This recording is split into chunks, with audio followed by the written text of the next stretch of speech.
14h-16h, Brigitte Lahaie, Sud Radio. Bonjour à tous, nous allons passer ces 2 heures ensemble sur Sud Radio et je ne cesse de vous le répéter, le corps ne ment jamais, mais malheureusement on a souvent pour habitude de prendre un médicament pour le faire taire. Alors je ne parle pas forcément de la maladie, c'est parfois des maux de ventre qui sont dus à une dispute, c'est une transpiration excessive qui trahit une véritable peur. Bref, écouter mieux son corps, c'est mieux se connaître, c'est aller dans une direction meilleure pour nous. Michel Odoul est à mes côtés et mieux que personne, il va vous aider à décoder les mots du corps. Et vous écrivez mots comme vous le voulez.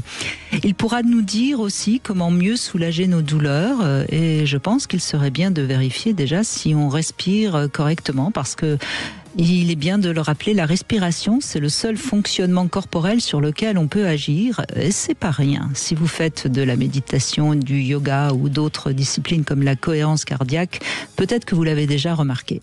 En tout cas, si votre corps parle et que vous avez besoin d'un interprète, il est à mes côtés. C'est Michel Odoul qui est là et il va pouvoir vous aider. Et pour ça, bien sûr, vous nous appelez au 0826 300 300. Vous pouvez également envoyer un SMS.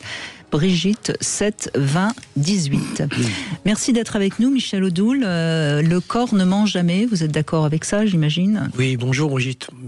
Oui, évidemment. Je vais pas venir vous dire le contraire, puisque je fais partie de ceux qui ont essayé depuis un certain temps d'attirer l'attention sur cette espèce d'expression particulière qui est celle qui, à travers les tensions corporelles, comme vous dites, qui peuvent être pathologiques ou traumatiques, mais qui peuvent être aussi uniquement des ressentis de tension, comme étant des signaux et des choses que quelque chose à l'intérieur de nous-mêmes essaye de nous interpeller pour peut-être nous remettre dans un chemin qui est plus proche de notre vérité et de ce dont nous avons besoin.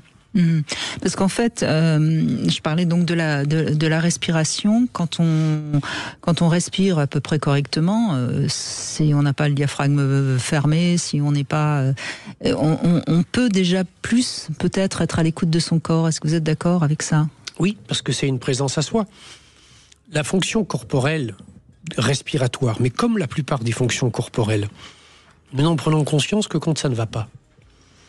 Nous avons sinon une tendance un peu excessive à tirer sur la corde, à faire tout ce qu'on voudrait, parce que nous pensons que nous avons la possibilité de tout faire. Il n'en est pas ainsi, c'est-à-dire notre corps a besoin d'un certain respect, d'une certaine attention, de certains modes alimentaires, de certains modes comportementaux. Et la respiration, c'est effectivement, comme vous le disiez, la seule fonction sur laquelle nous avons une action, c'est-à-dire qu'elle a comme particularité, cette respiration, qui est que lorsque l'on inspire, comme son nom l'indique, on se laisse inspirer par quelque chose qui est plutôt de nature céleste. Et lorsque l'on expire, là aussi la terminologie elle est on ne peut plus claire, on meurt à quelque chose, c'est-à-dire qu'on évacue, on élimine un certain nombre de scories intérieures. Et donc en cela c'est une fonction vitale qui est une fonction majeure. Mais c'est une fonction physique qui est très particulière parce que c'est la seule à être en lien avec nos 2 systèmes nerveux fondamentaux qui sont le système nerveux central moteur et le système neurovégétatif. Le système nerveux central moteur, c'est celui qui me permet de faire quelque chose que j'ai choisi consciemment de faire. Je veux prendre un verre d'eau, je veux prendre un crayon, j'ai envie de dire ou d'exprimer tel ou tel type de choses, je vais m'appuyer sur ce système nerveux-là qui va commander à travers des transmissions particulières qui sont les nerfs périphériques, qui sont les nerfs moteurs ou sensitifs, qui vont me permettre d'agir. Mais nous avons un deuxième système nerveux, qui est le système neurovégétatif, qui lui a la charge de toutes les fonctions non volontaires et non conscientes. Donc tout ce que sont les fonctions métaboliques, mais ce que sont éventuellement aussi les fonctions de survie, les fonctions de dynamisation d'un corps, etc., à travers, là aussi, des fibres nerveuses particulières, qui sont les fibres sympathiques et parasympathiques. La particularité de la respiration, c'est que je peux donc agir dessus. Je peux augmenter mon rythme respiratoire ou je peux le diminuer. Mais l'autre particularité, on pourrait dire ralentir peut-être plutôt que diminuer, non ? Oui, ou ralentir si vous voulez. Oui, non, mais c'est parce que je pense que pour les gens, diminuer, ça peut leur faire peur, alors que ralentir, oui, ralentir, ça leur fera pas peur. Ralentir le rythme ou l'intensité. C'est dans ce sens que je... l'amplitude respiratoire. Oui.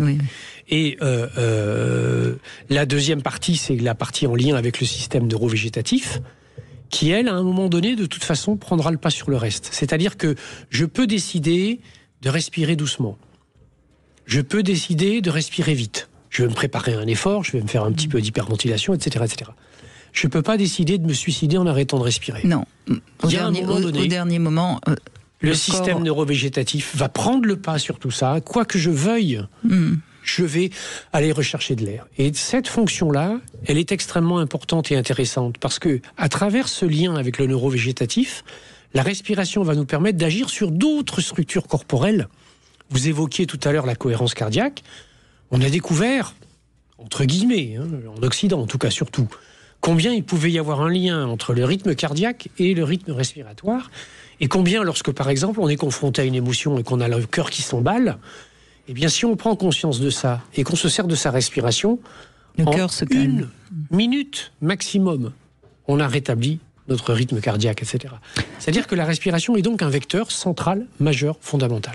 Voilà, et quand on regarde autour de soi, on voit de nombreuses personnes qui finalement ne respirent pas très bien, qui ont le diaphragme bloqué ou qui respirent uniquement avec le haut des Parce poumons. Que ça, on aura l'occasion de l'évoquer, ce sont nos rythmes et nos modes de vie, etc. Il y a une pathologie qui est absolument ahurissante, qui explose de façon galopante, ça s'appelle les apnées du sommeil. Oui, c'est vrai. Oui.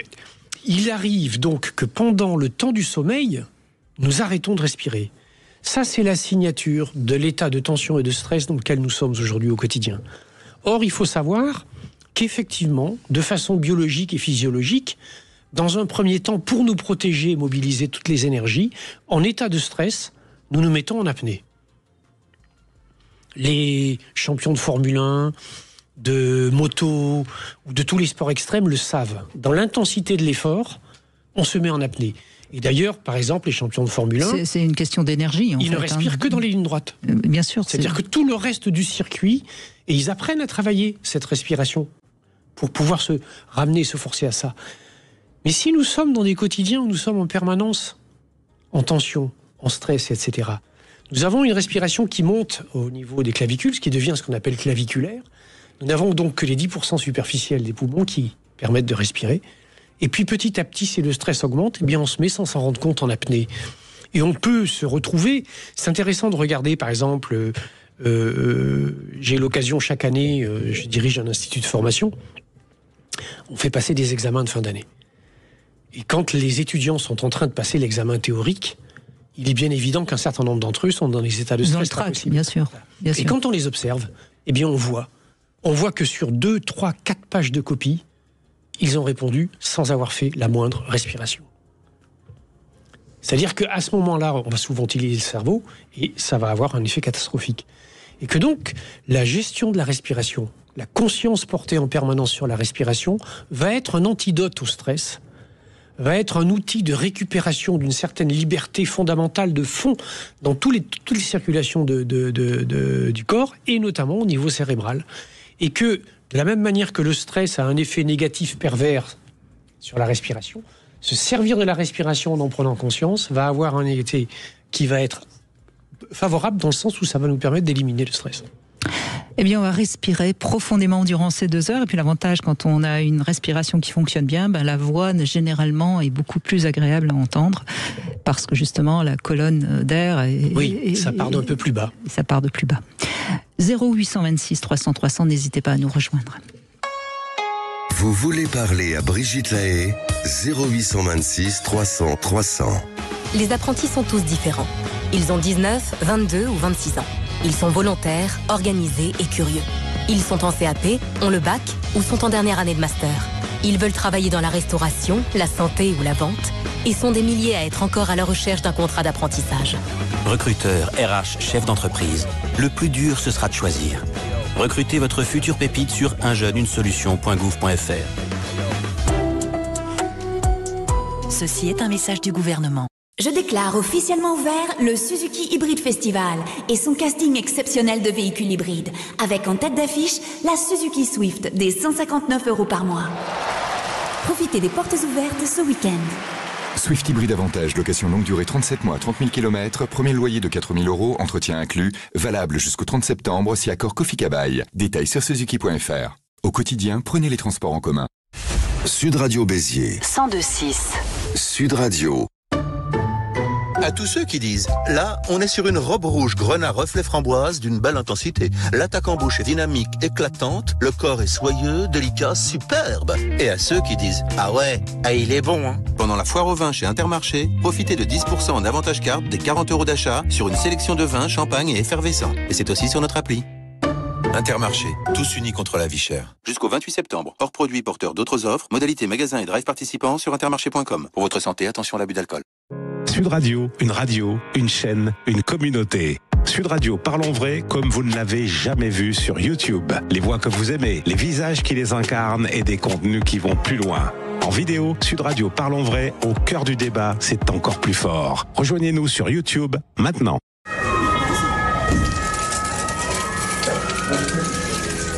Hospitalier, vous êtes le cœur de l'hôpital. À la Mutuelle nationale des hospitaliers, vous êtes aussi sa voix. Parce que c'est notre raison d'être de donner la parole à nos adhérents, en ce moment, vous avez le pouvoir de choisir vos représentants en votant. Pour en savoir plus, rendez-vous sur mnh.fr. MNH, créé par et pour les hospitaliers. Retrouvez nos conditions sur mnh.fr ou au 3031, appel gratuit. CAM 4. Libère tes fantasmes, sans jugement, sans tabou. Rejoins la communauté CAM 4 et explore de nouveaux plaisirs. Cam4.fr, le plus grand site de webcam live réservé aux adultes. En plus, c'est gratuit. CAM 4. Qu'est-ce qui vous fait aimer la rentrée? C'est qu'après un été les doigts de pied en éventail, vous avez troqué les tongs contre les baskets pour vous mettre au footing? Ce qui, avouez-le, fera au moins une bonne résolution de tenue. Chez Decathlon, on va vous faire adorer la rentrée avec l'amorti de ces baskets. Cette semaine, les chaussures de running New Balance 680 hommes ou femmes sont à 79,99 € au lieu de 114,99 €, soit 30% de remise. Decathlon, élu marque préférée des Français dans la catégorie enseigne de sport. Cam4.fr, le plus grand site de webcam live réservé aux adultes. 14h-16h, Brigitte Lahaie, Sud Radio.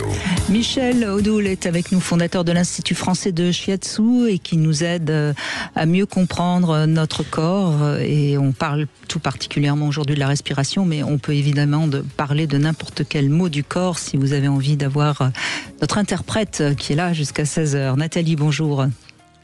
Oui, bonjour Brigitte et bonjour Michel Odoul. Bonjour. Et merci une nouvelle fois pour les interventions que vous faites dans l'émission. Et vous faites d'utilité publique. Vraiment. Je suis pas sûre qu'il ait envie d'être ministre de la Santé. Et pourtant, ça ferait du bien. Oui. Mais en même temps, comme je le comprends. Alors, voilà, moi je vous appelle parce que j'ai été en errance médicale pendant, j'ai des années. Et effectivement, on a fini par mettre la main sur ce qui s'appelle un syndrome de Hegel, qui est le nom en fait du dentiste qui a trouvé ça au début du siècle dernier. Et en fait, c'est la calcification des tendons, on va dire, de la mâchoire et du cou. Donc c'est extrêmement douloureux, ce sont des styloïdes qui prennent naissance sous l'oreille et qui descendent jusqu'au milieu du cou, qui vont se raccrocher à l'os au milieu du cou. Du coup, une inflammation de toute la cervelle. Mais j'ai aussi, comme effet secondaire, des fois la sensation de respirer un air qui n'est pas assez oxygéné, donc des essoufflements. Ça va toucher, je crois que ça touche à peu près tous les nerfs, parce que c'est un peu la racine, là, au niveau de cet endroit-là, de tout le départ des nerfs. Mm-hmm. Donc, et puis cette errance médicale. Et alors aujourd'hui, alors qu'on a trouvé, presque personne ose faire une intervention, parce que c'est extrêmement mal fait. Et puis chez moi, ils sont très longs, et des deux côtés. Mais quel nom a-t-on donné à cela ? Ça s'appelle le syndrome de Hegel, comme l'aigle en fait en anglais. Oui. Le syndrome de Hegel. Donc c'est la calcification des tendons, des styloïdes, des tendons styloïdiens. Mais après je me demande si finalement, si j'ai d'autres douleurs dans le corps, je me dis peut-être qu'en fait chez toi tu fabriques trop de calcium. Je ne sais pas si c'est du calcium, mais voilà. Et du coup, Oui, c'est difficile à dire de cette façon-là. La calcification des tendons, en tout cas au niveau de la nuque, parle de quelque chose qui a à voir effectivement au niveau de la nuque avec le fait que celle-ci est sans doute trop tendue en permanence. Et que derrière cette manifestation-là, il peut y avoir des conséquences de différentes formes. Vous évoquez certaines terminaisons nerveuses. C'est vrai qu'il y a des nerfs faciaux qui partent de la base du crâne et qui sont concernés par des éventuelles tensions dans la zone haute de la nuque. Et ensuite, plein de manifestations comme les névralgies cervico-brachiales, les acouphènes, un certain nombre de manifestations de ce style-là qui peuvent être associées à ces tensions de la nuque. Lorsqu'on en arrive au stade de la calcification, bien sûr, ça veut dire que, si j'ose dire de façon triviale, on en est arrivé à un certain degré d'avancement des travaux. C'est-à-dire que ça fait un certain temps que ça dure. Vous savez, c'est un petit peu comme dans des conduites d'eau. À quel endroit est-ce que le calcaire se dépose ? C'est au niveau des robinets, c'est-à-dire là où ça circule plus. Et que manifestement, les tensions que vous avez au niveau de la nuque signifient que là, il y a quelque chose qui n'existe plus. Il y a du mouvement, il y a de la vie, il y a de la vitalité qui ne passe plus dans le réel. Et ça peut s'appuyer sur ce que l'on peut associer comme symbolique à la nuque. La nuque, c'est ce qui est entre le cerveau, c'est-à-dire ce qui commande, et puis les épaules et les bras, c'est-à-dire ce qui agit et passe à l'action. Et on est donc dans la zone corporelle qui est celle du passage du conceptuel dans le réel, et qui est porteuse d'une idée très précise, qui est que ce qui n'arrive pas à passer là est en fait bloqué à cause d'interdits qui existent à l'intérieur de soi. Je ne peux pas, je n'ai pas le droit, je ne mérite pas, je ne suis pas à la hauteur, je ne suis pas capable de. C'est-à-dire tout un tas d'injonctions négatives, de castration de soi et d'interdits à être, à exister ou à exprimer. Parce que la gorge, c'est un vecteur qui est un vecteur d'expression. Donc, est-ce que vous avez eu ce sentiment, peut-être même déjà depuis très longtemps, d'avoir été quelqu'un qui n'a pas pu exprimer, dire ou réaliser ce qu'il avait envie de faire ? Complètement.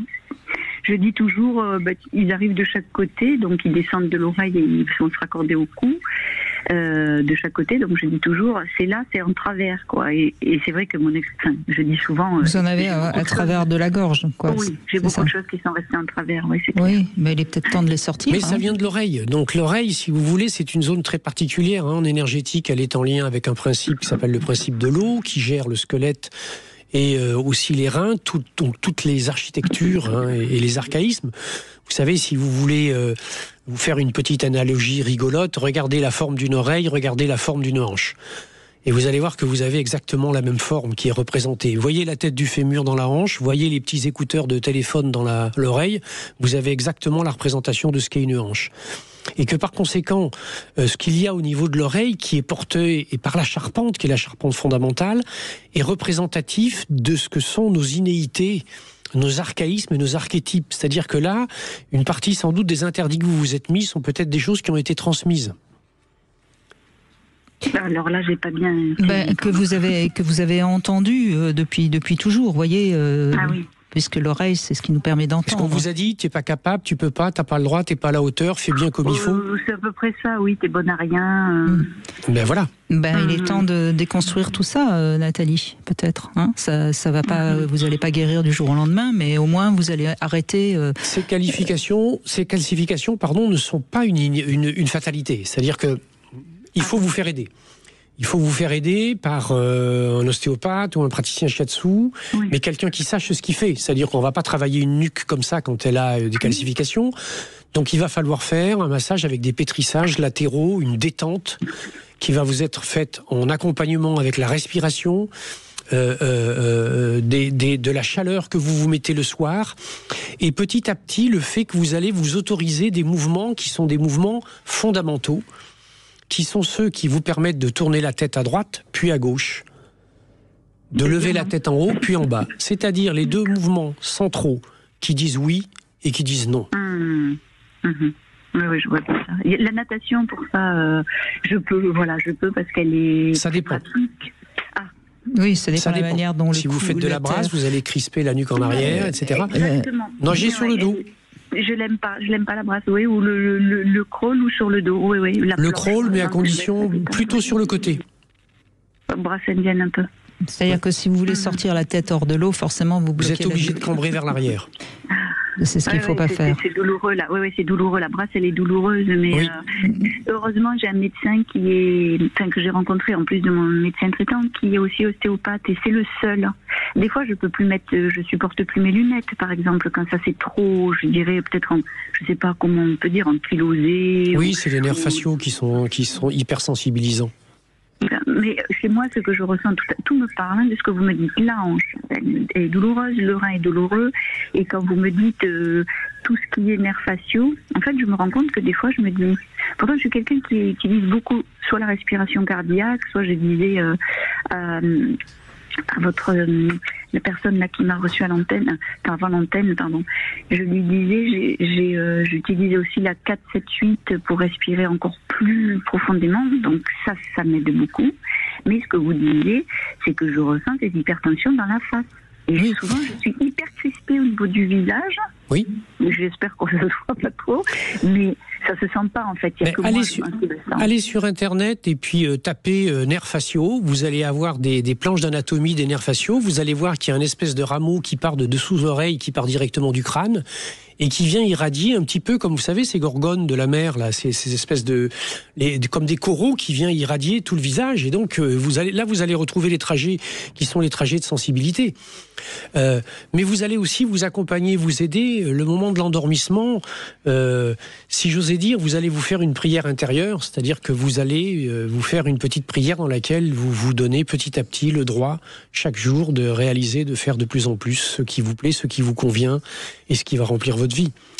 Merci Nathalie en tout cas, et n'hésitez pas à réécouter en podcast, vous avez beaucoup d'informations qui peut-être ont besoin d'être réécoutées. On fait une petite pause, on se retrouve avec le Love Conseil, le corps, notre meilleur allié, c'est dans un instant. Sud Radio. Sud Radio, parlons vrai. Parlons vrai. Sud Radio. Parlons vrai. Brigitte Lahaie, Sud Radio, le Love Conseil. Eh bien, Michel Odoul, on va parler du corps aujourd'hui et j'en ai profité pour faire ce Love Conseil, le corps, notre meilleur allié, parce que c'est avec notre corps que nous agissons et que nous ressentons et que nous pensons. Mais tout ça, ça se fait évidemment par l'intermédiaire de notre cerveau quand même, qui est une sorte de tour de contrôle. Et l'énergie qui fait que ça fonctionne bien, c'est le plaisir. L'homme comme l'animal ne marche qu'au plaisir. En fait, en principe. Hein. Donc, ce que je voulais juste dire dans ce Love Conseil, revivez plutôt vos bons souvenirs, retrouvez vos meilleurs rêves, plutôt que vous délecter de vos échecs et de vos chagrins. Et vous allez voir que cette fonction essentielle de l'amour, c'est la découverte de soi dans la confrontation avec l'autre. Et quand on est inconscient, c'est l'appétit qui va remplacer le désir. Et donc, on a des idées un peu confuses, tronquées sur nous-mêmes, sur le monde où on agit. Et par la réflexion et la prise de conscience, on peut transformer ce désir passif en actif, en passant de la dépendance par rapport aux causes externes à l'autonomie qui nous réalise.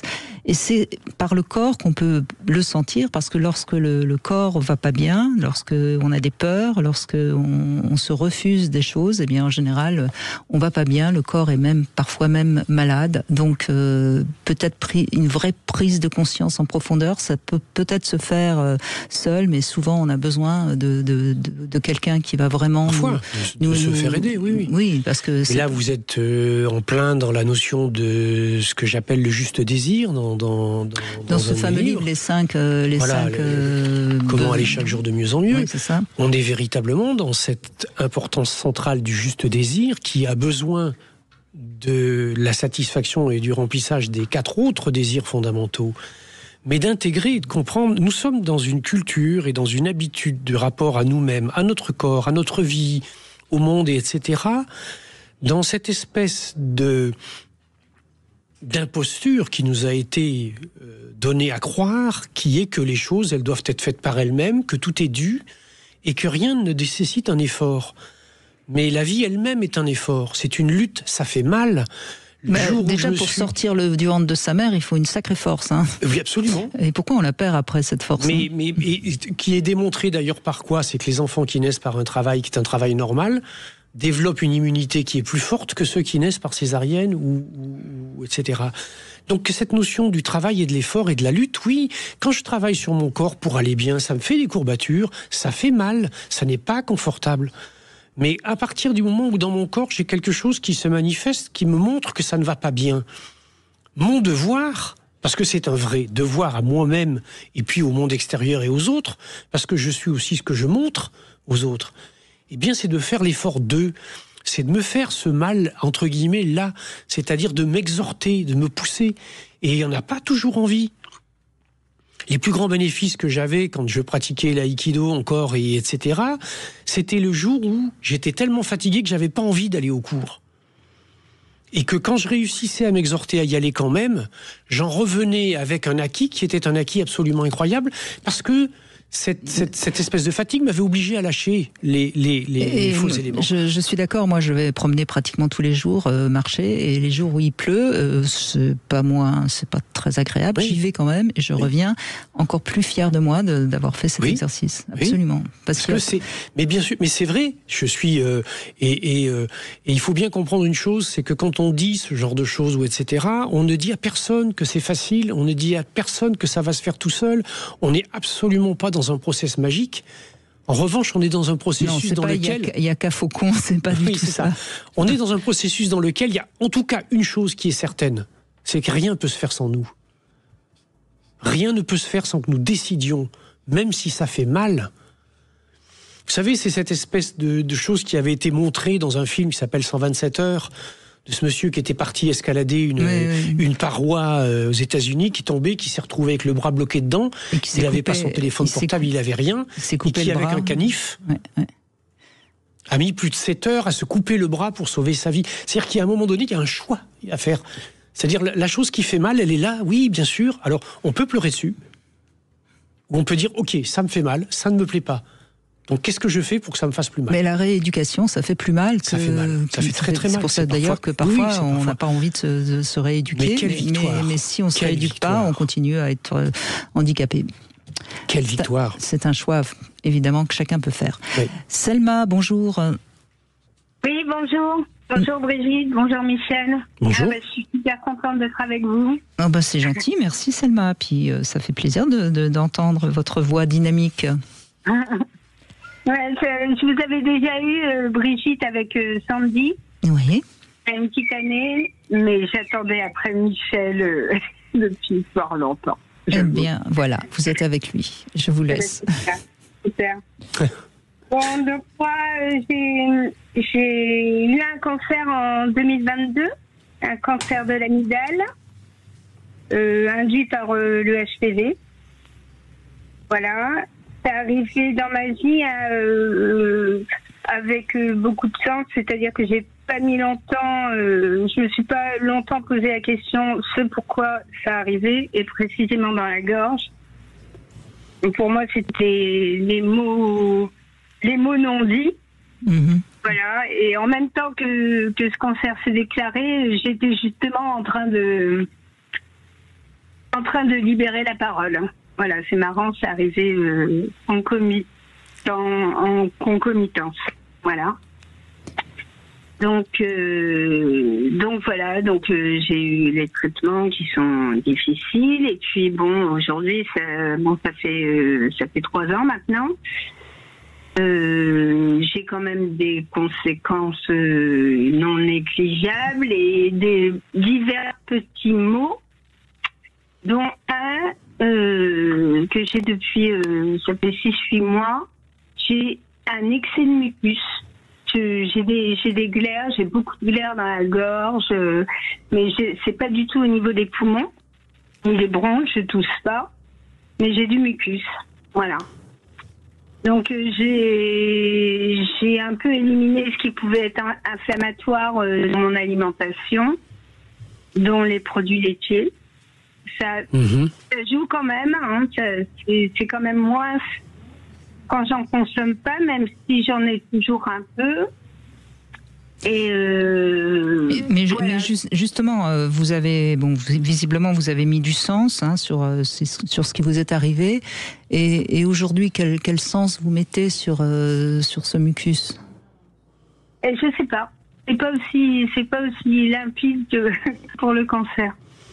On va essayer de débobiner un petit peu tout ça.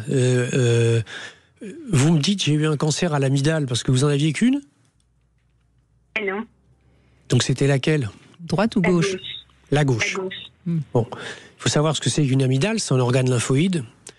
Donc c'est un organe d'abord qui capte un certain nombre, qui protège en partie de l'air qui arrive au poumon, qui participe à l'immunité, donc à la défense de soi, à la défense du corps. Et manifestement, peut-être que les choses qui étaient retenues et qui n'étaient pas dites, c'est ce qu'on retrouve chez les enfants quand ils font des angines, étaient en lien avec une représentation masculine, quelle qu'elle soit.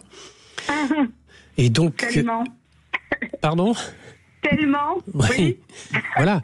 Et quand vous dites qu'il y a eu une concomitance, il n'y a pas eu une concomitance, c'est parce que vous avez eu la sensibilité suffisante pour comprendre au moment où la maladie s'est déclenchée, qu'est-ce qu'elle était en train de vous dire. Et ça a été un acte majeur. Un acte majeur dans la capacité à accepter ce sens qui arrivait, parce qu'effectivement, il y avait sans doute un retenu à l'expression par une nécessité vitale de se protéger par rapport au risque réel ou fantasmé que cette expression pouvait signifier, que vous avez suggéré, que vous êtes allé au bout, vous avez accepté la chose, vous avez regardé la maladie en face, vous l'avez soignée, vous l'avez traitée comme il convient, et au jour d'aujourd'hui, donc vous êtes dans une phase qui s'appelle une phase de rémission, avec peut-être un petit quelque chose qui arrive quand même et qui est une espèce de petit rappel à l'ordre, à la vigilance. Parce que les glaires, qu'est-ce que c'est ? Qu'est-ce que sont les mucosités, ou etc. Eh bien, c'est la représentation des choses qui collent en nous. Et quand on dit dans le langage commun qu'il faut être capable de cracher le morceau, on est vraiment dans cette logique et dans cette idée-là, et que peut-être bien que il y a quelques résidus encore, ou quelques risques de baisse de vigilance, ou de retour dans des vieux schémas où on se retient de dire, ou etc., sur lesquels il faut vraiment ne pas pactiser. Oui, peut-être qu'il faut plus avoir peur de dire non. Il faut oser décider, il faut oser choisir, même pour vous-même, parce que ça peut être par rapport à vous-même que les questions se posent. Et puis peut-être que vous pouvez faire un travail qui va vous permettre d'éliminer ce que ces glaires, ce qui colle encore en vous, finissent par vous quitter à travers le fait de prendre une feuille de papier et d'écrire sur une lettre tout ce que vous avez encore un peu en travers. Et puis, une fois que vous avez vu et écrit tout cela, de regarder, relire, signer cette lettre et de la brûler. Ouais. Alors, en fait, je suis en train de... en fait, c'était... Bon, je vous explique brièvement le truc. En fait, c'était un truc de protection envers mes enfants avec un père maltraitant. Ben oui. Et je suis allée en justice... enfin, en tout cas, j'ai convoqué la justice juste avant d'avoir le diagnostic. Mais c'était déjà là, en fait, le cancer. Mais oui, mais parce que je vous disais, c'est un organe de protection. C'est un organe. Donc vous étiez dans un besoin de protection. C'est ça. Et là, il s'est repassé des choses de la même situation vis-à-vis du père de mes enfants. Et de nouveau, je suis dans cette même thématique aujourd'hui. Oui, mais Selma, encore une fois, malheureusement, quand on a des événements contre nous, on n'a pas choisi et on est obligé de subir. Mais la différence, c'est que c'est la manière dont on va traiter ces événements. Déjà aujourd'hui, vous en avez conscience. Vous voyez, c'est-à-dire que vous allez faire tout ce qui est en votre pouvoir, vous allez faire ce que vous pouvez, vous allez vous respecter. Et votre corps ira mieux, vous voyez. Mais malheureusement, vous êtes obligé de faire face. C'est pas vous qui avez choisi que ça reprenne, vous voyez. Retournez-vous vers les personnes qui vous ont aidé à l'époque. Ouais. Il y en a pas beaucoup, vous savez. J'étais bien seule quand même pour. Mais il suffit qu'il y en ait une. Elle est plus là, la personne qui m'a aidée à l'époque. La personne qui m'a le plus aidé à l'époque. Oui, mais regardez autour de vous et n'hésitez pas à demander de l'aide. C'est toujours la même histoire. On croit qu'on est un peu seul et puis finalement on demande et puis on a des gens qui vont nous dire non et c'est pas grave, ils ont le droit. Et puis il y a des gens qui curieusement vont nous dire oui et on se rend compte qu'on n'est jamais aussi seul qu'on le croit. C'est en tout cas le message que j'ai envie de vous transmettre. Ouais. À l'époque, vous avez trouvé cette personne. Aujourd'hui, il y a certainement quelqu'un autour de vous, ou il y a quand même peut-être dans les instances autour de vous, une personne vers qui vous pouvez vous tourner pour reposer vraiment à plat la question. Ils ont quel âge, vos enfants? Ils ont 15 et 11 ans. Donc, il y en a au moins un qui est déjà en capacité de témoigner face à des représentants. Même les deux, hein. Même les deux. Bon. Ouais. Dans la situation, les deux peuvent... Eh ben voilà, donc je pense que là-dessus, en revanche, effectivement, vous avez capté le signal, il faut vous en occuper tout de suite.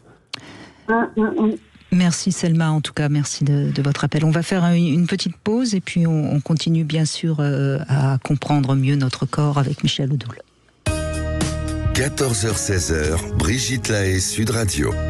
14h-16h, Brigitte Lahaie, Sud Radio.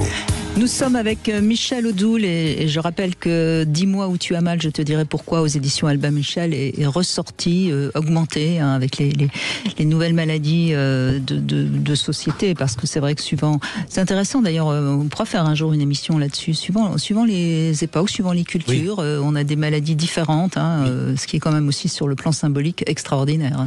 C'est assez extraordinaire parce qu'il y a une résonance incroyable. Il y a une résonance incroyable.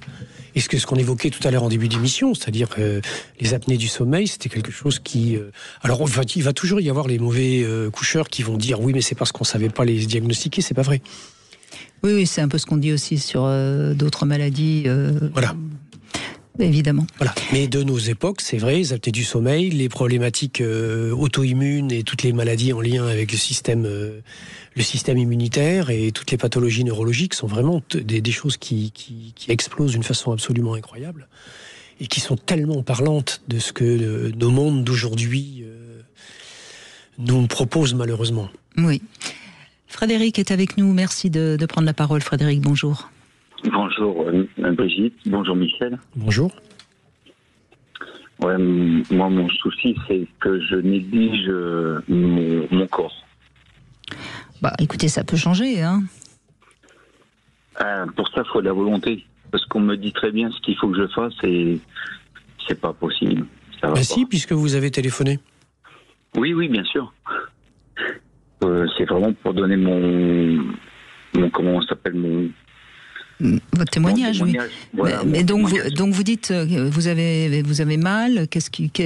En quoi, où est-ce que votre corps souffre? Qu'est-ce que vous... Après, on verra ce qu'il vous dit, mais déjà, où est-ce qu'il souffre? Bon, c'est tout ce qui est articulaire, le dos, les épaules, les genoux de temps en temps, parce que je tire, que je fais des efforts plus que ce qu'il faut faire. Et vous faites ces efforts pourquoi? Pour le travail. Alors, bien sûr, je pourrais très bien me faciliter la vie et non, je tire. Je fais quand là où je pourrais prendre un peu plus de temps, je le fais pas. Je sais pas, j'y vais. Et vous avez envie que ça casse alors? Alors, je dirais non, parce que c'est ma grande peur justement de me retrouver à l'arrêt total. Mais quand on me dit il faut ralentir parce que ça va casser, je veux pas l'entendre en fait. Mais dites-moi, les genoux, les épaules, le dos, etc., qui font mal, ça vous évoque quoi comme position physique? Le surmenage peut-être? Non, pas ça. Peut-être oui, mais la personne qui est comme ça, qui est à genoux avec les épaules rentrées et qui fait le dos rond. Ouais, c'est celui qui porte un poids. Ou qui subit une punition. Oui. Qui est battu, qui est roué de coups. Si on exagère et qu'on vous imagine totalement à genoux, recroquevillé sur vous-même, on imagine bien que c'est pour éviter les coups. Avez-vous un sentiment d'avoir été malmené? Vous voyez, c'est-à-dire qu'on entend dans votre témoignage, au fond, il est assez clair pour ceux qui écoutent. C'est-à-dire que on entend bien que vous avez entendu que ce qu'on vous dit. Mais vous semblez ne pas y avoir droit puisque vous devez payer très cher le poids de la vie et vous continuez à prendre les coups. Vous voyez, symboliquement, c'est ce que vous êtes en train de nous dire. Oui. Alors, vu comme ça, oui, c'est clair parce que je le sais aussi. C'est que. Bien sûr, puisque vous nous l'avez dit. J'ai un peu la charge de la famille, donc il faut absolument que ça fonctionne tout ça. Même quand on me dit que c'est pas possible, il faut absolument porter la famille. Et c'est qui la personne la plus importante pour vous? Alors, j'ai pas de mérite à vous dire, ça devrait être moi puisque j'écoute votre émission. Mais je sais bien, j'ai bien compris que vous écoutiez. Mais moi j'ai juste une question à vous poser là. Vous considérez que vous avez apporté le poids de la famille? Alors, en avançant dans le temps, je me dis que c'est un mal que je me donne et que je ne devrais pas me donner. Parce que mes enfants grandissent et au fur et à mesure, ils se déchargent totalement sur nous, donc moi et ma femme. Alors qu'il y a des moments où je pète des câbles en me disant mais vous êtes grand, maintenant vous devez être autonome. Et c'est pas possible. C'est pas possible que vous continuez à avoir besoin de nous au quotidien. C'est pas possible. Parce que mon plus grand a 22 ans. Oui. Et là, c'est plus possible qu'à chaque fois, il y a des choses. Mais cette charge, vous ne pourrez continuer à la porter que tant que vous serez en forme. Oui. Donc bientôt vous serez. Donc bientôt vous serez tranquille. Bientôt vous serez tranquille, vous ne pourrez plus la porter. Oui. Mais c'est ça la question. Non, mais véritablement, c'est ça la question. On en plaisante, mais c'est pas drôle. Oui, voilà. Vous êtes vraiment à la croisée d'un chemin, là, parce que, comme dit Brigitte, vous avez parfaitement compris ce qui se joue et ce qui se passe, etc., etc. La seule chose que vous n'osez pas, c'est prendre la décision. Prendre la décision de dire, à chaque jour suffit sa peine. 2, à chacun sa responsabilité. 3, à qui est-ce que j'ai besoin de prouver quelque chose? Et pour ça, il faut se redresser et lever le pied. Et ça va donc débloquer le genou. Non mais sérieusement Frédéric, c'est important à un moment donné que vous compreniez que c'est peut-être difficile pour vous de prendre une responsabilité, mais pourquoi vous continuez à aller dans un chemin que vous savez qui va au bout du compte, il y a le précipice? Parce que je sais pas m'arrêter. En fait, je sais pas. Mais vous n'osez pas vous redresser, vous n'osez pas. Mais ce qui rend la chose difficile, vous voyez, c'est que personne vous a dit de vous arrêter. On vous a juste dit de modérer. Et vous traduisez ça par arrêter. Personne n'a dit qu'il faut que vous arrêtiez. Vous avez à mener votre vie, et c'est très bien à assumer les responsabilités qui sont les vôtres, notamment celle d'avoir fait des enfants. Mais quand on a fait des enfants et qu'on leur a permis d'arriver, vous disiez qu'il y en a un qui a au moins 22 ans, quand vos enfants en sont arrivés là, il n'y a qu'une partie que vous avez apportée encore éventuellement, mais tout le reste ne vous appartient plus.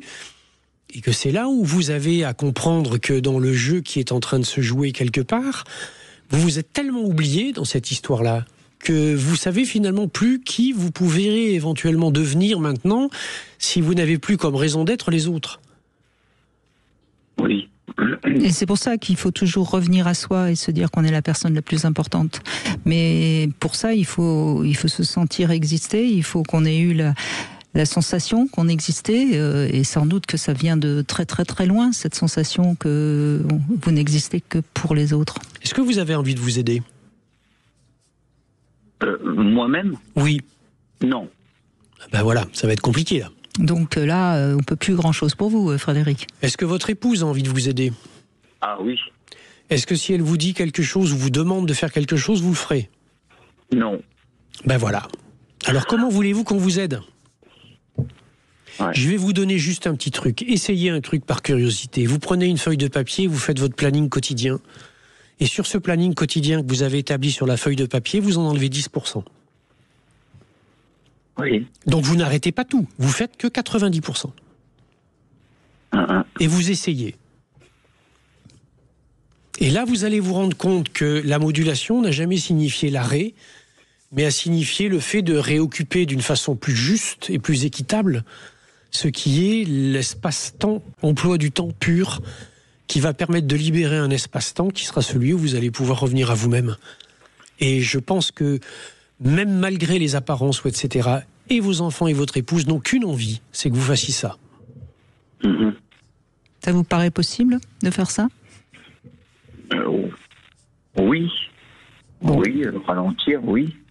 Non, il faut que ce soit très concret, hein, parce que on corrige les copies. Hein. Frédéric, dans votre cas, si c'est pas très concret, vous le ferez pas. C'est-à-dire qu'il faut vraiment que sur un bout de papier, vous marquiez tout ce que vous marquez tout ce que vous faites en temps normal, hein, et après vous en enlevez 10%. C'est vraiment très concret. Et faites-vous aider de votre femme, puisque visiblement elle a envie que vous alliez faites-vous aider, mais même par vos enfants. Hein. Voyez ? Demandez-leur de vous aider.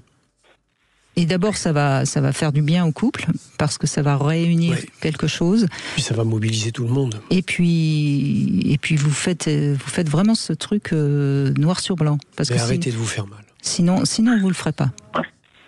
Oui, c'est vrai. Ouais. C'est promis ? Je vais tout faire pour essayer. Oui. Non, je veux pas. Stop trying, do it. Je veux pas une réponse avec. Arrêtez d'essayer. Avec des fuites de partout. Hein. Il va bien falloir, parce que la dernière en date, c'est lors que j'ai été voir mon médecin traitant, en lui expliquant un peu les soucis que j'avais au quotidien. Il me dit, vous la connaissez, la solution. Lui, il me parle d'une opération des épaules, parce que j'ai des soucis au niveau de la coiffe. Des rotateurs, la coiffe des rotateurs. Voilà, c'est ça. Et j'ai fait un IRM qui montre que les... Non, mais on n'est pas là pour vous écouter vous plaindre, Frédéric. Non, vous avez. Il faut pas continuer, il faut s'arrêter. Non. Vous allez déjà essayer vous allez pas essayer. D'ailleurs, vous allez déjà réussir à supprimer 10% et on verra. Et comme par hasard, hein, Michel Oudoul, quand on commence à faire un petit peu ce qu'il faut pour aller mieux, ça va beaucoup mieux. C'est bizarre. Hein. Ça doit être un truc complètement quantique. Ça doit être Parce que ça veut dire qu'on s'est remis au centre de sa vie. On n'est plus un fétu de paille qui est ballotté par quelque chose. Et à nouveau, que les gens entendent bien ce qu'on est en train de dire, personne ne dit que c'est facile. Il y a même des moments donnés où c'est une véritable épreuve de vie. Mais le jeu en vaut la chandelle. Absolument, on est bien d'accord. Merci Frédéric, merci beaucoup. On va... celle-là je l'aime bien, de petite devinette, elle me fait beaucoup sourire. Que dit l'épouse de l'éjaculateur précoce ? Vous avez le temps des infos pour trouver la réponse. Sud Radio, c'est vous qui donnez le ton. Je vous remercie d'abord de permettre à des tas de gens de s'exprimer et de leur laisser surtout le temps de développer leur discours. Sud Radio, parlons vrai. 14h-16h, Brigitte Lahaie, Sud Radio.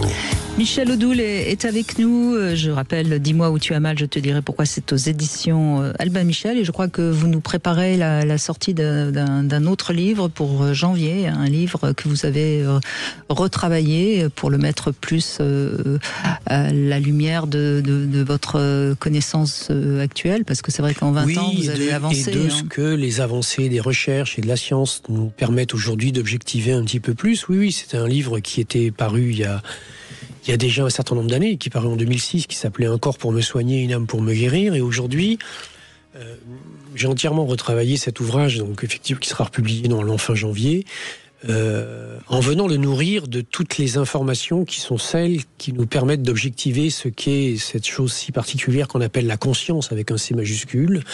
Où est-elle ? Est-elle purement cérébrale, cellulaire, etc., etc. Et au-delà de cela, la façon dont elle agit, notamment en illustrant comment la conscience, lorsqu'elle reprend les rênes de quelque chose à l'intérieur de nous, ramène à l'état de santé et à l'homéostasie du corps, chose qui se vérifie et s'objective, par exemple, entre autres, pas que, mais à travers des vécus comme ce qu'on appelle les EMI, les expériences de mort imminente, où on découvre que des personnes qui sont mortes cliniques et qui étaient atteintes d'une maladie incurable, quand elles reviennent de cette mort clinique, reviennent avec un corps entièrement sain, et qu'on est là confronté à une espèce de chose absolument troublante, interpellante, même brutalisante. Qu'on appelle un miracle parfois. Qu'on va appeler éventuellement un miracle ou qu'on va rejeter, comme malheureusement font beaucoup de gens qui se disent scientifiques, alors qu'il y a des milliers de publications et de recherches qui ont été faites sur les questions et qui démontrent combien il se passe un phénomène très particulier. Et qui est celui qui ramène la personne à l'état de santé, peut-être parce que s'être reconnecté à la conscience, avoir re-rencontré ce que tous les gens qui ont vécu des UMI rapportent en témoignage, est peut-être quelque chose qui est la thérapeutique la plus puissante qui puisse exister, et qui s'appelle dans le champ le plus subtil de ce qu'est un être humain, dans notre culture, l'âme. Évidemment. Eh bien, on attend ce livre avec impatience pour le début de l'année prochaine, évidemment. Alors, la réponse à ma devinette, et puis ensuite on donne la parole à Sophie qui est avec nous. Que dit l'épouse de l'éjaculateur précoce ? Dépêche-toi. C'est pas la peine. Non, elle va répondre, me voilà dans de beaux draps. Elle est mignonne. Hein, oui, elle est mignonne. Moi, je la trouve assez mignonne. Bonjour Sophie. Bonjour à vous deux. Bonjour. Merci de me prendre à l'antenne. Je vous en prie. Alors, concernant mon témoignage, en fait, je crois que je viens un peu en opposition à l'inverse de Frédéric, qui était juste avant, dans le sens où j'ai eu une histoire assez dysfonctionnelle, on va dire, et en fait, je crois qu'intuitivement, j'ai pris un chemin plutôt de la connaissance de moi. J'avais beaucoup de douleurs. Mon corps me parlait très fort. Donc j'avais toujours mal à droite, à gauche. J'allais de médecin en médecin pour bien identifier que rien ne dysfonctionnait. Et puis finalement, au fil à un moment donné, vous vous êtes prise en main, comme on dit. Oui, c'est ça. Je pense que intuitivement, j'ai fait un travail personnel. Ce qui m'a guidée vers aussi une formation en psychologie, de la méditation en pleine conscience. Enfin, voilà, j'ai suivi ce chemin parce que je crois qu'à un moment donné, j'ai pas voulu être victime de cette histoire qui était. Mais je trouve, je vais me permettre un parallèle pour peut-être aider Frédéric à comprendre et puis surtout tous ceux qui nous écoutent à comprendre. C'est-à-dire que quand notre corps va vraiment pas bien, soit on est dans cette fuite et on continue à aller mal et on prend des médicaments ou alors tout d'un coup on prend conscience et on se pose à l'intérieur de soi, si je puis dire, et à ce moment-là, on respire. La sophrologie, elle est beaucoup basée sur la prise de conscience intérieure du corps, hein. Et à ce moment-là, curieusement, on retrouve une sorte de force intérieure qui fait que le corps vacille moins, hein. Complètement. Moi, j'ai le sentiment que j'ai vraiment repris le pouvoir, en fait, sur moi, hein, sur ma propre. J'ai repris la responsabilité de ce que j'avais envie de vivre et pas de subir. Et du coup, voilà, j'ai aujourd'hui 55 ans. J'ai plein de rituels d'étirement, de respiration. De cohérence cardiaque quand je sens que... Vous prenez soin de votre corps. Je prends complètement soin. Ouais, j'ai vraiment cette... En tout cas, je me remercie souvent de faire ça parce que je me dis, c'est pas forcément facile pour tout le monde. Enfin voilà, je sens bien que parfois c'est compliqué. C'est ce que disait Michel tout à l'heure. Hein, ça demande des efforts, c'est pas facile. Mais c'est j'ai pris conscience que si je le faisais pas, je suis mon propre guide en fait. Et c'est moi qui, si moi je vais bien, du coup je vois bien qu'autour de moi ma famille va bien, et je peux être disponible beaucoup mieux pour ce qui peut arriver autour de moi. Donc oui, mais même au-delà de ça, quand on va bien, ceux qui sont autour, ils prennent exemple. Ils n'ont qu'une envie de faire pareil. Oui. Exactement. Il y a un effet de démonstration et il y a une espèce de cercle qui devient un cercle vertueux, c'est-à-dire qui entraîne. Et en comprenant que, parce que c'est un petit peu ce qui émergeait tout à l'heure dans le témoignage de Frédéric, c'est que quand on lui demandait de faire moins, il entendait ne plus rien faire. C'est-à-dire que nous sommes dans des espèces de logiques d'exclusion et d'opposition. C'est blanc, c'est noir, tout à fait. Rien n'est jamais tout à fait blanc et tout à fait noir. L'idée fondamentale, c'est de garder une direction. C'était André Gide qui disait que chacun suive sa pente pourvu que ce soit en montant. C'est vraiment une idée de cette idée de traction vers soi. Mais évidemment qu'il y a de temps en temps, ça va pas tout seul, ça se passe pas bien. Parce que d'abord, on n'est pas seul au monde, on n'est pas dans quelque chose qui est une pensée magique, et parfois les contextes dans lesquels nous sommes sont des contextes qui sont pas favorisants pour ça. Mais qu'à ce moment-là, il faut surtout ne pas tomber dans le piège et se laisser happer. C'est-à-dire aller croiser avec tout ce qui est, tous ceux qui sont dans le marais en bas, et essayer de garder un peu la tête, et de garder vraiment la tête hors de l'eau pour faire ce que vous faites finalement. C'est grosso modo un choix de responsabilité. C'est-à-dire que la véritable liberté de l'humain face à la vie, au vivant, c'est de comprendre que c'est lui qui décide. Décider ne signifie pas que ça va être simple. Décider, ça signifie accepter de payer le prix pour obtenir. Et ça, c'est une vraie lutte, c'est un vrai combat. Et c'est un combat qui est à la fois sur le plan psychique, mais qui est aussi sur le plan mécanique. Parce que c'est comme dans une rééducation, quand je travaille et quand je lutte, ça fait travailler mon système osseux, ça reconstitue de l'os. D'ailleurs, les gens qui étaient dans les stations orbitales, ils s'en sont rendus compte. Il n'y avait pas d'effort physique, donc il y avait de perte de masse osseuse, perte de masse musculaire. Quand je travaille et que je m'investis dans moi-même, dans le rapport à moi-même et la conscience que j'ai de moi-même, c'est un renforçateur inimaginable de l'immunité. Le système immunité, c'est la capacité à faire la différence entre le soi et le non-soi. Si je n'ai pas de conscience de moi, je ne vais pas avoir une conscience véritablement bien établie de la manière avec laquelle je peux me protéger et me défendre. Donc vous êtes dans ce chemin-là, et ça, c'est quelque chose qui est formidable. Ah oui, complètement. Et puis on vit, on n'est pas en ermite dans notre petite grotte. On doit affronter, ce qui nous arrive. Et moi aujourd'hui, je me dis que je dois affronter quelque chose d'assez confrontant, au niveau familial. Enfin bref, et je me dis heureusement que je suis consciente et que je me sens beaucoup plus forte, parce que je sens que j'ai vraiment renforcé ma sécurité intérieure par ce chemin-là.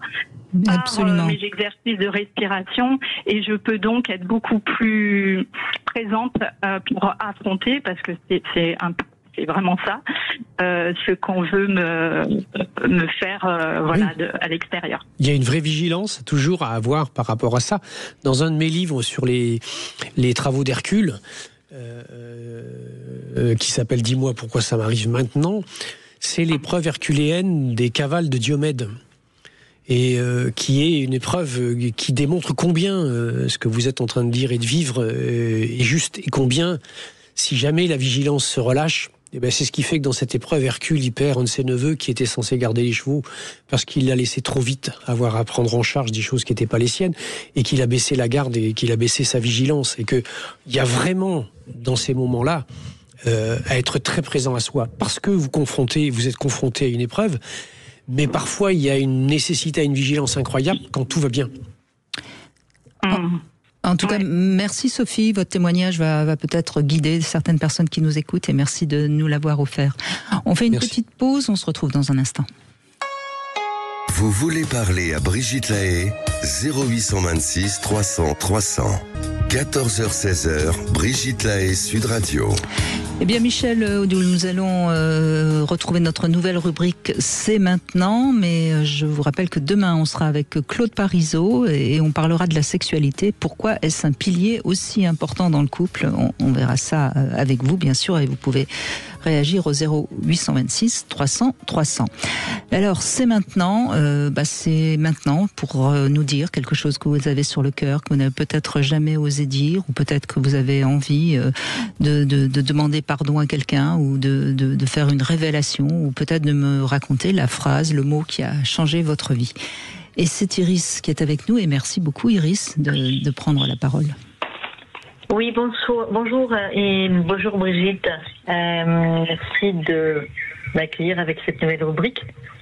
Moi, j'avais envie de demander pardon, en fait, cet après-midi. Pardon de ne pas comprendre que j'avais une très très bonne amie qui a perdu son fils en même temps pendant sa maladie.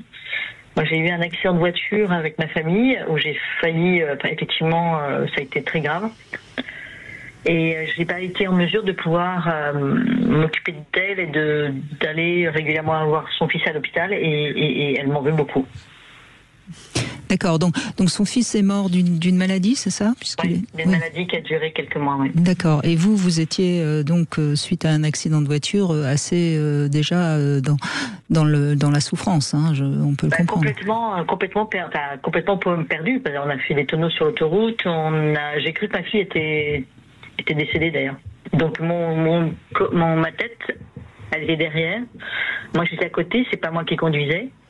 Et en fait, on a fait des tonneaux sur l'autoroute et en fait, je pensais que... En fait, je sais pas comment dire, mais je ne voulais pas me retourner parce que je savais qu'il y avait quelque chose de grave qui s'était passé, quoi. Bien sûr. Et en fait, non. Et ce qui est fou, c'est que pendant quelques mois, j'ai fait des séances de MDR après pour m'aider. Mais pendant tous ces mois, j'ai cru qu'elle n'était plus là, en fait. Je la voyais, on parlait, mais pour moi, c'était... Je sais pas comment expliquer. Mon cerveau avait fait reset, quoi. Oui, ce qui peut arriver, c'est-à-dire que vous avez, au moment de l'accident, vous avez tellement eu peur pour votre fille que ça s'est inscrit, en quelque sorte, comme si c'était arrivé. Mais c'est votre amie, donc vous en a voulu parce que dans sa souffrance, elle s'est pas sentie épaulée par vous, c'est ça? Exactement. Ouais, tout à fait. Mais elle vous l'a dit, vous en avez parlé ou elle s'est éloignée Non, on a parlé aux personnes, au groupe d'amis dans lesquels on était. Oui.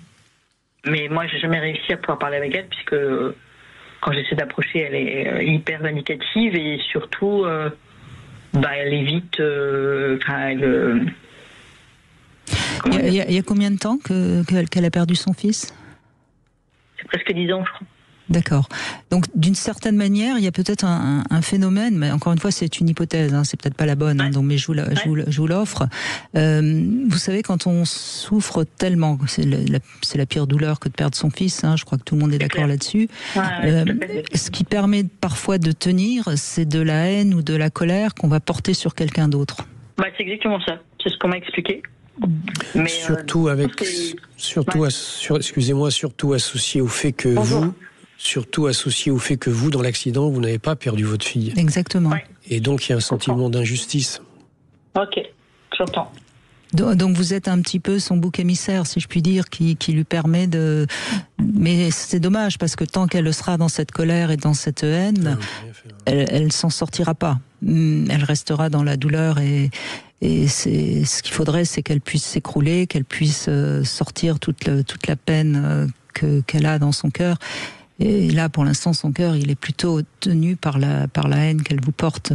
Donc c'est bien que vous lui demandiez pardon, parce que c'est un acte positif que vous êtes en train de faire, là, pour vous. Hein.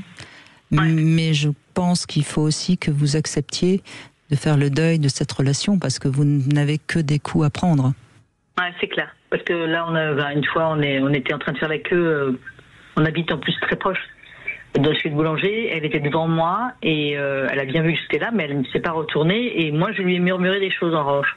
Oui. Je lui ai dit que j'étais très triste qu'on se voit plus, qu'on n'ait plus de contact et que je trouvais dommage cette situation en fait. Et que je comprenais toute sa peine. Oui, mais elle vous a pas répondu, je suppose. Ah non, pas du tout. Donc je crois que vous avez... Alors vraiment, si vous en avez éprouvé le besoin, vous pouvez lui écrire une lettre. Après, je suis même pas sûre que ce soit valable de lui envoyer, mais au moins vous l'aurez fait. Au moins essayé, oui. Ce sera un acte symbolique qui vous permettra de mettre un terme à cette amitié. Et je crois que là, en revanche, pour vous, à l'intérieur de vous-même, il faut que vous intégriez fondamentalement que l'injustice, elle n'est pas de votre côté. Hein. Je comprends. Vous n'y êtes absolument pour rien, évidemment. Oui, mais c'est parce qu'il a du tout fait répondre donc auprès des amis qu'on a en commun. C'est que j'avais fait aucune démarche, alors que j'ai essayé de lui envoyer des mails, j'ai essayé de lui faire... Voilà. Je suis très proche de sa famille autour, donc j'en ai parlé, ils comprennent pas, ils essaient de la raisonner, mais il n'y a rien à faire. Et en fait... elle dit que je n'ai rien fait comme démarche. Donc j'ai montré les mails et les choses que j'avais envoyées et surtout les réponses que j'avais. Oui, mais là vous êtes face à quelqu'un qui de toute façon elle est dans le déni. Hein. ne peut pas communiquer. J'ai bien entendu effectivement le report. J'avais malheureusement craint ça. Du coup, c'est compliqué parce que on est très liés d'un point de vue on a fait des démarches avec les enfants, tout ça, religieuses et tout ça, donc c'est un peu compliqué, quoi. Même oui, si mais vous constaterez peut-être, je dis bien peut-être, que si vous lâchez vraiment, elle va peut-être lâcher aussi. Parce que pour l'instant, quelque part, vous n'avez pas vraiment lâché, puisque vous essayez de vous justifier, vous essayez de reprendre, vous essayez... Vous voyez, non, lâchez. Et le jour où elle ne pourra plus se servir de sa colère pour résister à sa souffrance, peut-être qu'il y a quelque chose qui va lâcher. Y a-t-il pas une partie de vous-même qui pense quelque part qu'elle a peut-être pas tout à fait tort ? Non, parce que la dernière fois que je l'ai croisée, j'ai fait, je me suis bien dit pas bonjour, je lui dirai pas bonjour, en fait. Voilà, c'est comme ça, j'accepte. Mais c'est ce qu'il faut. C'est la seule attitude qui peut porter ses fruits, de toute façon. Nourrissez-vous de la joie que votre fils soit là. Ouais, ça c'est sûr. Ça c'est sûr. Et puis faites une prière pour son fils qui n'est plus là et qui peut-être sur le plan cosmique. Demandez-lui peut-être d'intercéder auprès de sa mère. Je suis allée le voir sur sa tombe plusieurs fois et je lui ai demandé, Ben voilà. Je vais régulièrement. En fait, je dis aux uns et aux autres, je dis écoutez, vous pensez ce que vous voulez de ce que j'ai pu faire ou de ce que je n'ai pas fait, mais en tout cas sachez que je vais régulièrement prier sur sa tombe. Mais vous justifiez même pas. Vous faites-le pour vous, faites-le pour son fils, faites-le pour elle. Mais écoutez, moi je vous conseille vraiment, si quelqu'un vous, parce que j'ai l'impression que ça nourrit aussi toute cette communauté autour de vous. Complètement. Et donc mettez fin à tout ça et dites, je veux plus parler de ça. Et vous allez voir, si vous avez cette force-là de ne plus être le bouc émissaire, comme par hasard, il va falloir en trouver un autre. Je comprends. Merci en tout cas. Merci à vous. Merci Iris, merci beaucoup. C'est tous les jours. Si vous avez envie, vous aussi, de libérer votre cœur, vous pouvez nous appeler au 0826 300 300. On fait une petite pause, on se retrouve avec le Sexo Conseil. On va parler de la phase de résolution, qui est une phase donc après orgasmique. Sud Radio. Parlons vrai. Sud Radio. Parlons vrai. Brigitte Lahaie, Sud Radio. Le sexe au conseil. Eh bien, on va parler de la phase de résolution, donc la phase qui se passe juste après l'orgasme, notamment particulièrement pour les hommes. Alors Michel Oudoul, hier, on parlait de l'orgasme, et je rappelais que l'orgasme, c'est un réflexe, ce qui fait que donc, notamment l'éjaculation, on n'a pas tellement le choix, c'est le réflexe. Une fois que c'est parti, c'est parti. Et c'est vrai que après cette phase orgasmique, donc après cette décharge, si je puis dire, le corps a généralement besoin de se reposer, et c'est notamment vrai pour l'homme, puisqu'on parle surtout de cette phase réfractaire qui est plus ou moins longue, suivant les hommes, suivant l'âge aussi. Plus l'homme vieillit, plus la phase réfractaire est longue. La femme aura besoin d'un moment de tendresse, comme si elle venait de donner quelque chose, et elle a envie qu'on le reconnaisse. Et en même temps, la décongestion s'opère plus lentement chez elle, c'est-à-dire le sang qui était dans les organes génitaux qui va partir. La peau, d'ailleurs, conserve souvent une certaine rougeur et une certaine chaleur chez la femme. L'homme, en revanche, durant cette phase, va peut-être avoir plus de mal à se sentir à nouveau excité, et il est souvent gagné par un état de somnolence. Donc c'est ce qu'il faut que les femmes comprennent aussi. C'est pas qu'il s'en fout et qu'il a envie de dormir. C'est juste qu'il est un peu, il a dépensé de l'énergie en quelque sorte.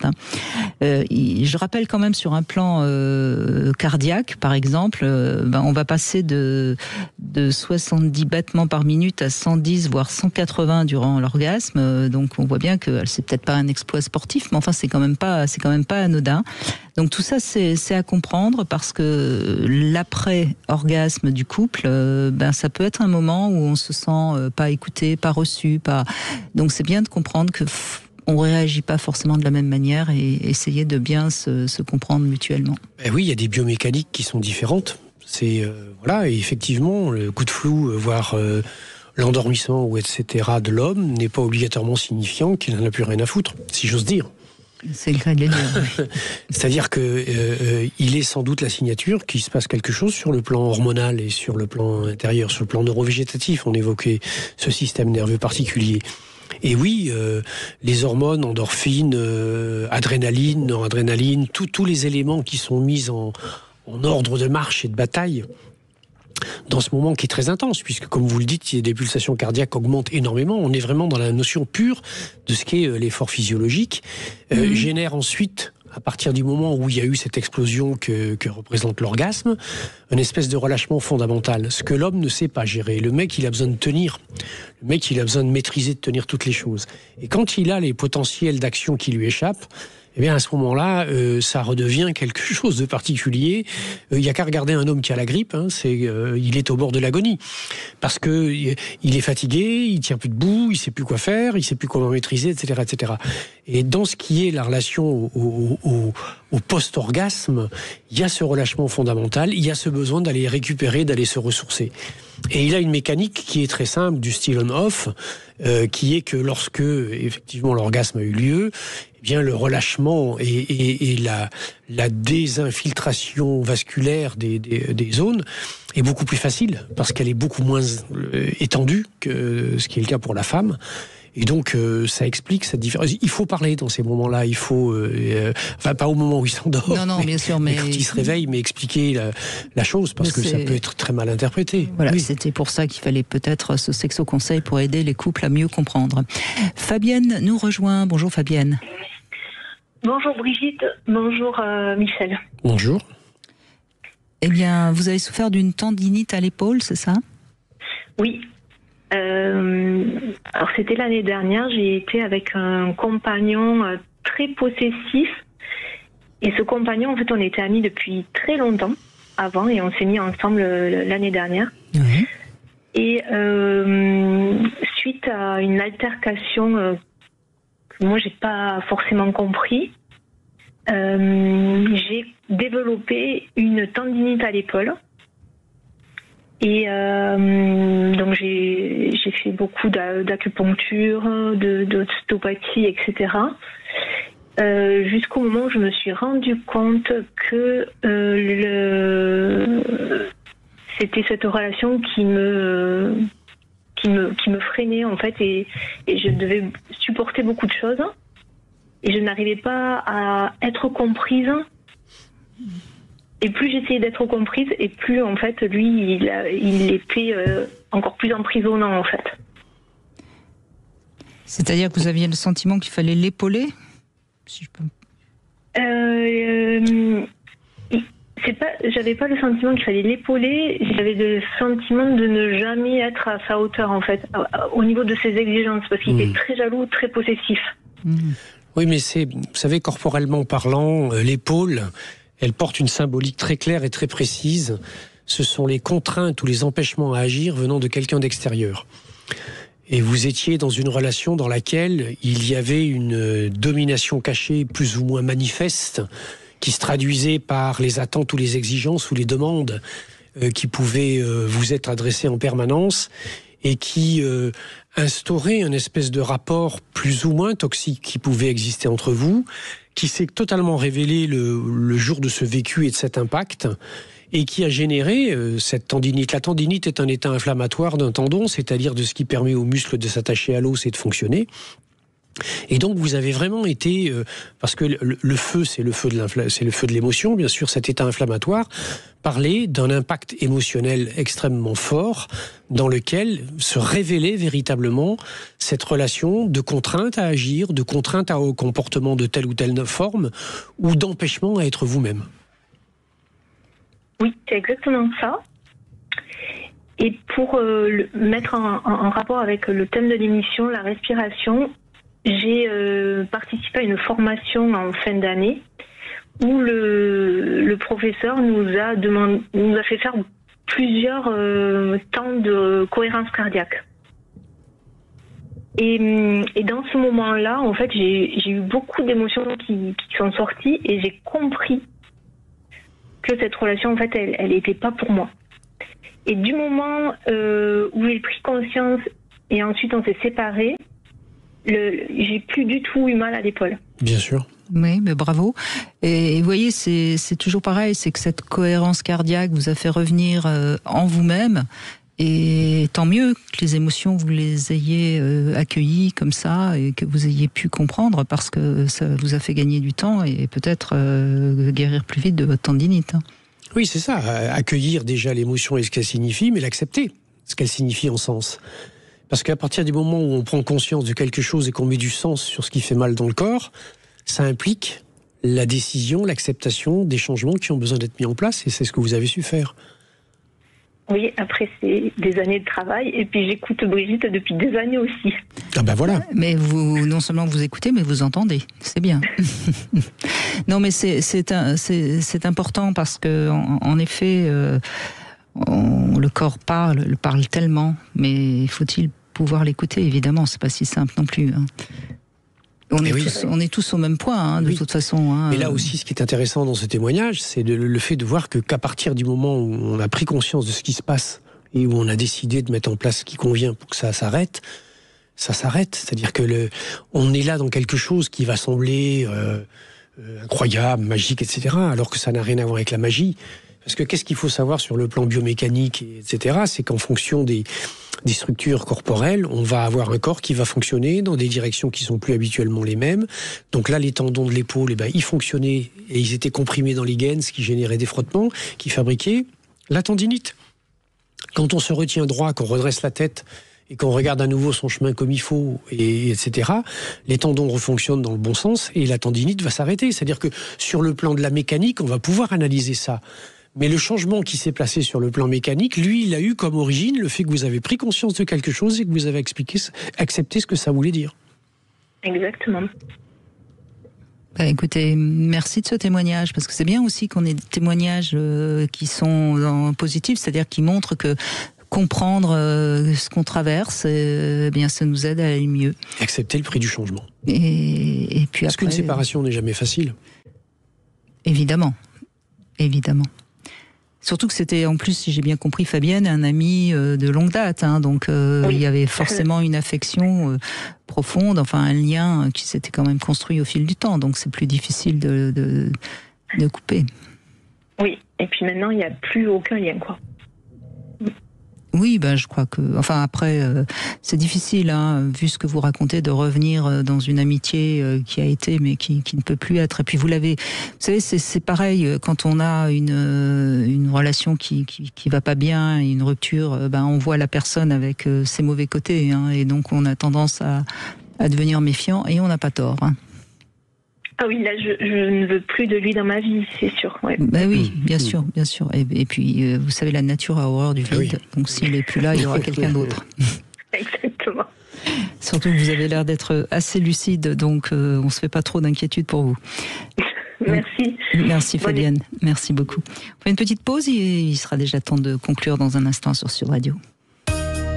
14h-16h, Brigitte Lahaie, Sud Radio. Les Chevaliers du Fiel, 17h-18h sur Sud Radio. C'est deux escargots qui se baladent en ville et il y en a un qui dit « Et si on allait manger à la campagne des cerises ?» Et l'autre dit « Mais t'es con quoi, on est en hiver. » Oui, mais le temps qu'on arrive... Les Chevaliers du Fiel, 17h-18h, c'est leur grand retour sur Sud Radio. Les apprentis sont tous différents. Ils ont 19, 22 ou 26 ans.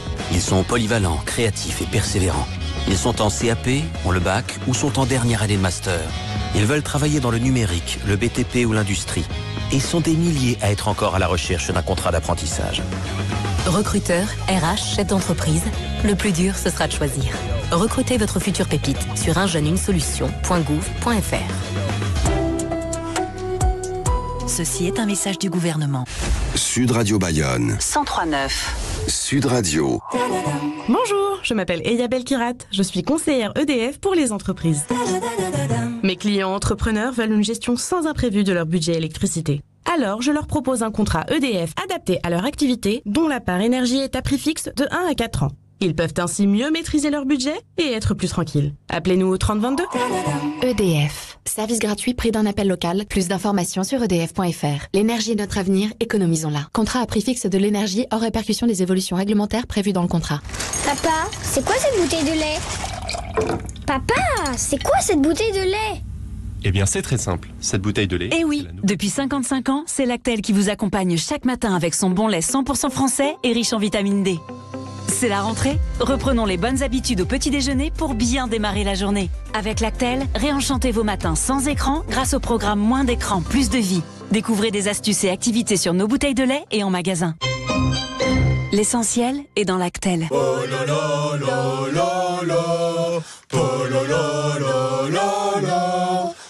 les 50 ans de l'Apollo, Volkswagen vous fait un cadeau qui va vous donner envie de chanter.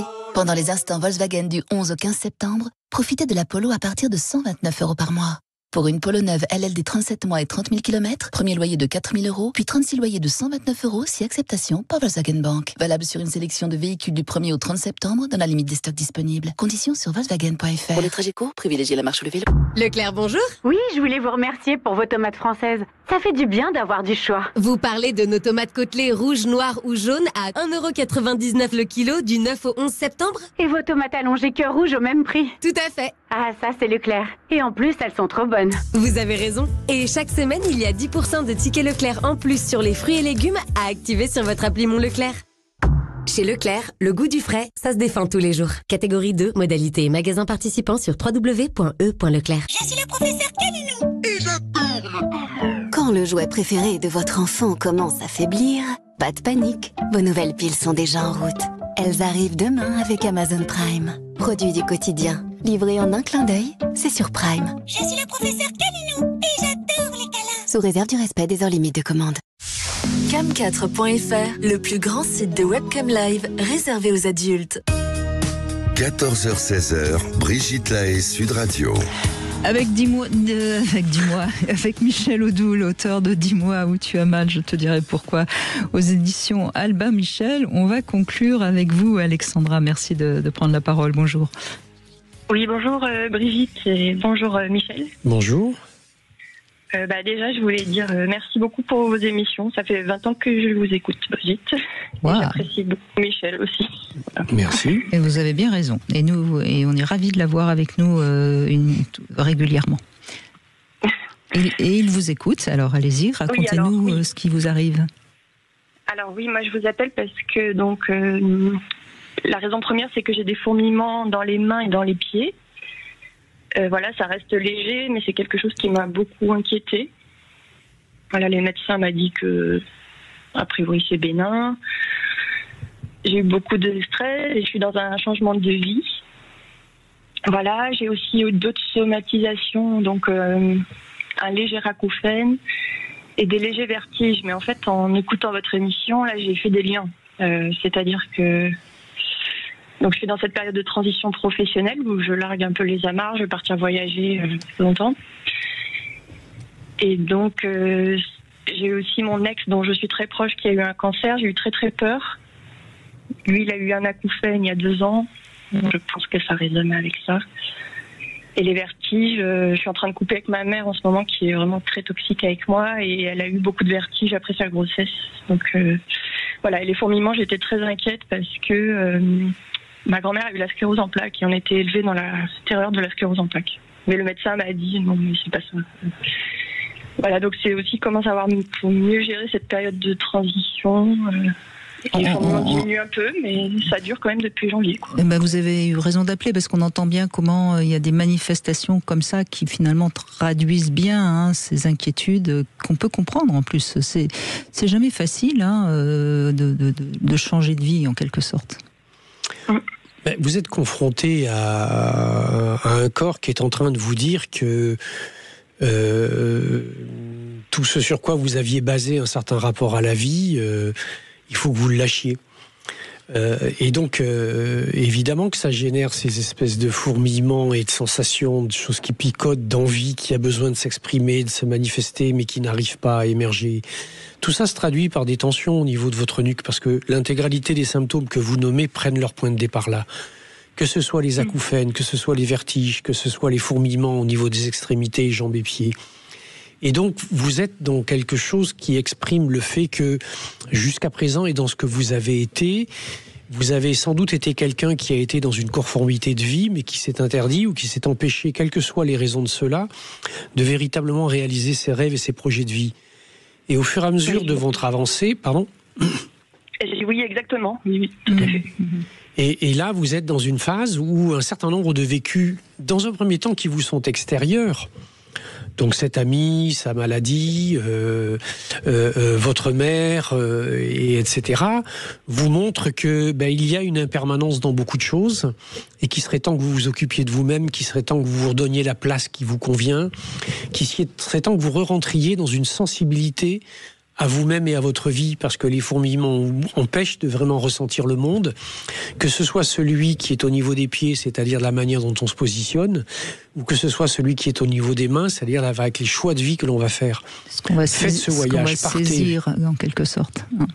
Ouvrez votre vie, avancez sur le chemin, donnez-vous le droit d'être ce que vous avez à être, etc., etc. C'est vraiment quelque chose de majeur. Faites-vous aider peut-être par un ostéo ou un praticien shiatsu au niveau des cervicales, par des étirements dans l'axe, pas de rotation ou de choses comme ça, mais pour essayer d'étendre la colonne cervicale, ou à minima, mettez-vous une bouillotte chaude et de la chaleur pour détendre la structure musculaire. Mais le fond, il est là, vous l'avez en partie identifié dans tout ce que vous avez nommé. Et puis symboliquement, peut-être que vous pouvez un peu marcher les pieds nus et bien prendre conscience du sol quand vous avancez un pas après l'autre. Et puis il y a quelque chose aussi sur un plan symbolique qui est important et que je peux vous transmettre et que ça parlera peut-être à d'autres personnes. Vous savez, quand on a un proche qui a un cancer, c'est toujours quelque chose qui nous renvoie à la mort. Ça nous fait prendre parfois aussi conscience, de manière très inconsciente, mais quand même, que la vie est courte et que il serait temps de s'occuper de soi. Voilà. Donc et vous savez ce qui est dit dans une parabole de notre culture judéo-chrétienne, la question qui est qu'as-tu fait de tes talents, c'est-à-dire l'étincelle de vie qui est la tienne et celle qui t'a été confiée, elle était pour que tu en fasses quelque chose. Oui, et c'est vrai que j'ai pu dire à mon travail que je souhaitais partir, alors que c'était pas le bon moment normalement pour le faire, quand donc mon ex a eu son cancer et qu'on s'est énormément inquiété. Et là, j'ai pris conscience, qu'il fallait que... Il était temps de bouger. De ma vie, quoi. Oui, bien sûr. Bien sûr. Et puis, faites attention parce que vous avez tendance à être dans une empathie qui n'est pas bonne, puisque vous prenez un petit peu les acouphènes de votre ex, vous prenez les vertiges de votre mère. Laissez-leur leur part. Vous avez la vôtre. Oui, ça, je chemine, on va dire. Oui. Vous voyez, c'est bien de s'intéresser aux autres, mais il faut d'abord s'intéresser à soi. C'est toujours la même histoire. Oui, j'ai commencé depuis cette année. C'est nouveau, mais ça fait du bien. Oui, c'est la parole du soufi qui dit « J'ai fait un grand voyage pour arriver au voyageur ». Oui, c'est ça. C'est un voyage initiatique, effectivement. Et c'est normal de trembler un peu, parce que c'est un grand voyage. Oui, parce qu'en fait, ce qui m'a fait bizarre, c'est que je me suis dit, je fais enfin ce que j'ai envie, mais je continue de somatiser. Donc, c'est vrai que je pensais que tout allait disparaître quand j'allais quitter mon boulot. Et voilà. On n'est pas dans le magique. La décision de fond, elle a été prise. Après, il faut que vous réalisiez votre vie. Et puis, il y a une espèce d'inertie dans la matière. Donc, le corps a besoin d'un temps pour répondre. Oui, puis attendez, j'imagine que c'était un travail qui vous sécurisait de toute façon.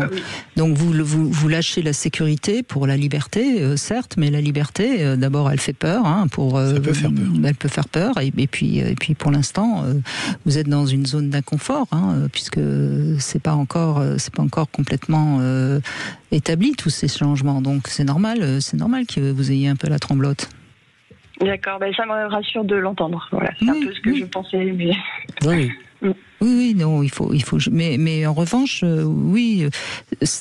intérieurement, stabilisez-vous par des petits exercices de posture, des choses comme ça peut vous aider. De la respiration, on en parlait. Puis allez voir éventuellement un acupuncteur ou un praticien shiatsu, c'est-à-dire faites-vous aider sur tout ce que sont les champs des dynamiques physiques et énergétiques, parce que ça, là-dessus... On peut tout à fait vous aider, décider, il n'y a que vous qui pouvez le faire, après sur le reste et permettre à la mécanique de laisser partir un peu plus rapidement ce qui s'était inscrit à un moment donné, pourquoi pas. Et je vous assure qu'une détente profonde de la nuque est quelque chose qui vous fera un bien fou. D'accord, oui, je retiens, oui. Écoutez, merci Alexandra de votre appel, et puis vous êtes sur la bonne route, comme on dit. Oui. Merci à vous. Merci. Au revoir. Oui, c'est vrai que de toute façon, on a besoin de temps en temps j'aime bien cette idée de bilan, en fait.